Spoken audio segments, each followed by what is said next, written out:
વાત કરીશું દરિયામાં તોફાન। બંગાળની ખાડીમાં બનેલી સિસ્ટમ હાલ ખૂબ જ મજબૂત બની રહી છે। હાલ આ સિસ્ટમ વાવાઝોડું બની જાય તેવી પણ શક્યતાઓ નથી, પરંતુ વાવાઝોડાથી એક કદમ પાછળ એટલે સિસ્ટમ ડીપ ડિપ્રેશન બની ગઈ છે, જેના કારણે પણ ભારેથી અતિ ભારે વરસાદ થઈ શકે।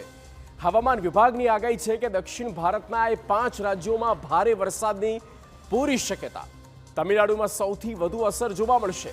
કેરળ અને કર્ણાટક અને મહારાષ્ટ્ર સુધી વરસાદની શક્યતાઓ છે। જો કે સવાલ એ છે કે આપણા ગુજરાત પર શું અસર થશે? હાલ ગુજરાતમાં ઠંડી કહેર મચાવી રહી છે। નલિયામાં તાપમાન 4 ડિગ્રી સુધી ગગડી ગયું છે। સૌરાષ્ટ્રમાં પણ ઠંડીનો ચમકારો જોવા મળ્યો। આ વચ્ચે જો ગુજરાતમાં માવઠું થાય તો મુશ્કેલી વધી શકે। ત્યારે જુઓ આખરે દરિયામાં કેવી રીતે આગળ વધી રહ્યું છે તોફાન।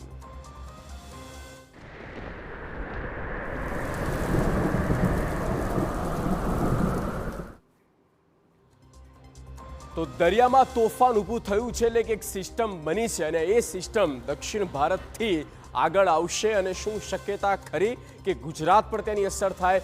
ગુજરાતમાં અત્યારે ઠંડી કહેર મચાવી રહી છે, તેવામાં જો વરસાદ થાય તો આ બેવડો માર ગુજરાતના લોકોને સહન કરવો પડે, પણ તેની શક્યતા કેટલી તે આજે અમે આપને બતાવવા જઈ રહ્યા છીએ। બિગ વોલ પર પહેલા આપને કેટલીક એ ઇમેજ બતાવી દઈએ કે અત્યારે આ જે આખી સિસ્ટમ બની છે ક્યાંથી ઉદ્ભવી છે। સૌથી પહેલા આ એ સેટેલાઇટ ઇમેજ છે, જે ઇમેજ અમે આપને બતાવી રહ્યા છે।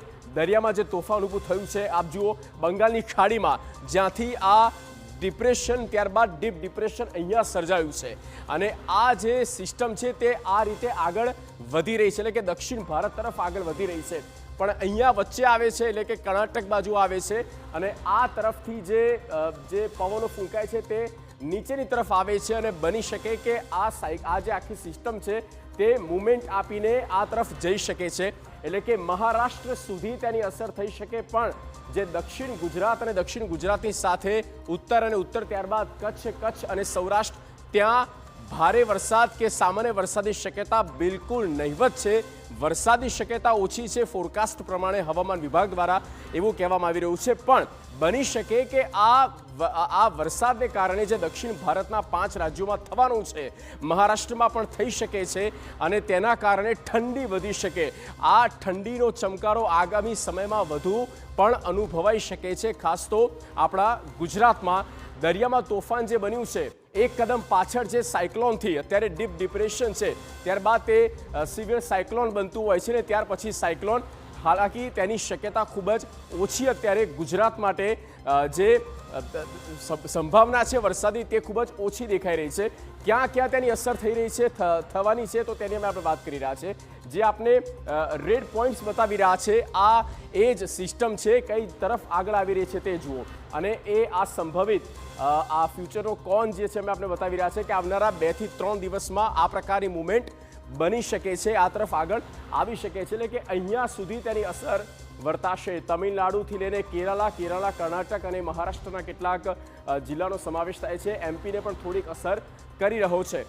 શ્રીલંકાથી આગળ આવે છે અને મદુરાઈ, આ તમિલનાડુ, ત્યાંથી એ આગળ આવીને આ બધા જ એ રાજ્યો અને શહેરોને તે અસર કરશે। એટલે આમાં ક્યાંય ગુજરાત અફેક્ટ થાય તે બિલકુલ દેખાતું નથી, પણ આ વરસાદ આવે, ભારે પવન અહીંયા ફૂંકાય તો સ્વાભાવિક છે કે તેની અસર થોડા ઘણા અંશે એક પ્રભાવ છોડી શકે છે અને પ્રભાવ હોઈ શકે છે ઠંડીના રૂપે।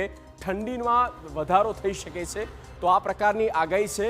દરિયામાં તોફાન જરૂર ઉદ્ભવ્યું છે, પણ એ ભારે વરસાદ દક્ષિણ ભારતની સાથે મહારાષ્ટ્ર સુધી અને ગુજરાતમાં ઠંડી જે છે તેનું જોર વધી શકે છે।